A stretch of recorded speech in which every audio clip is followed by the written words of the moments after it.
محمد بن جہادہ ایک آدمی سے، وہ اپنے ایک ساتھی سے جس کا تعلق بنو عنبر سے ہے، وہ اپنے والد سے جس کی کنیت ابو المنتفق تھی، بیان کرتے ہیں میں ایک بار مکہ آیا اور رسول اللہ صلی اللہ علیہ وسلم کے بارے میں پوچھا۔ لوگوں نے کہا آپ عرفہ میں ہیں۔ میں آپ کے پاس آیا اور آپ کے قریب ہونے کی کوشش کی تو لوگوں نے مجھے روک لیا۔ آپ نے فرمایا چھوڑ دو اسے۔ آپ صلی اللہ علیہ وسلم کے قریب ہوا۔ جب میری سواری کی گردن آپ صلی اللہ علیہ وسلم کی سواری کی گردن کے سامنے آ گئی تو میں نے کہا اے اللہ کے رسول، مجھے ایسے عمل کے بارے میں بتائیں جو مجھے اللہ کے عذاب سے دور کر دے اور جنت میں داخل کر دے۔ آپ صلی اللہ علیہ وسلم نے فرمایا تم اللہ کی عبادت کرو۔ روایت میں ہے کہ عبادت کر اور اس کے ساتھ کسی چیز کو شریک نہ بناؤ۔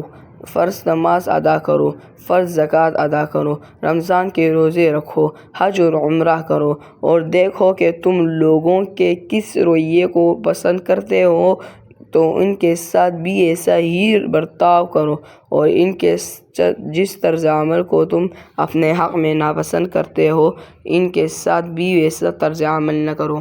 رسول اللہ صلی اللہ علیہ وسلم نے فرمایا اللہ تعالیٰ نے مجھے جو ہدایت اور علم عطا کر کے بھیجا ہے اس کی مثال اس بارش کی سی ہے جو زمین پر نازل ہوئی۔ زمین کے ایک حصے نے اس کا پانی قبول کیا اور بہت زیادہ گھاس اگائی، اور ایک حصہ سخت تھا، اس نے پانی کو روک لیا اور اللہ تعالیٰ نے اس کے ذریعے کئی لوگوں کو فائدہ پہنچایا۔ بس انہوں نے پانی پیا، مویشیوں کو پلایا، کھیتی کاشت کی اور اس کو سیراب کیا۔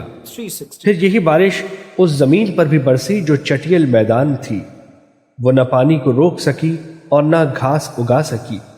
بس اول الذکر اس شخص کی مثال ہے جس نے دین میں فقہ حاصل کیا، یعنی دین کو سمجھا اور اس کا علم حاصل کیا، اور اللہ تعالیٰ نے مجھے جس چیز کے ساتھ بھیجا ہے اس کو اس کے ذریعے نفع دیا اور پھر اس کے ذریعے لوگوں کو نفع دیا، سو اس نے خود بھی علم حاصل کیا اور لوگوں کو بھی اس کی تعلیم دی۔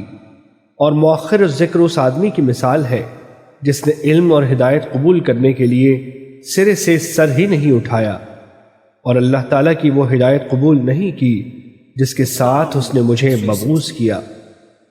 حدیث نمبر 236، مسند احمد۔ نافع بن عبد الحارث سے مروی ہے کہ وہ سیدنا عمر بن خطاب رضی اللہ عنہ کو عسفان کے مقام پر ملے۔ سیدنا عمر رضی اللہ عنہ نے اس کو اس کے سابقہ ملک کا عامل بنایا ہوا تھا۔ سیدنا عمر رضی اللہ عنہ نے اس سے کہا تم وادی والوں پر کس کو نائب بنا کر آئے ہو؟ اس نے کہا جی میں ابن ابزی کو نائب بنا کر آیا ہوں۔ انہوں نے کہا ابن ابزی کون ہے؟ اس نے کہا یہ ہمارا ایک غلام ہے۔ انہوں نے کہا تم غلام کو نائب بنا کر آئے ہو؟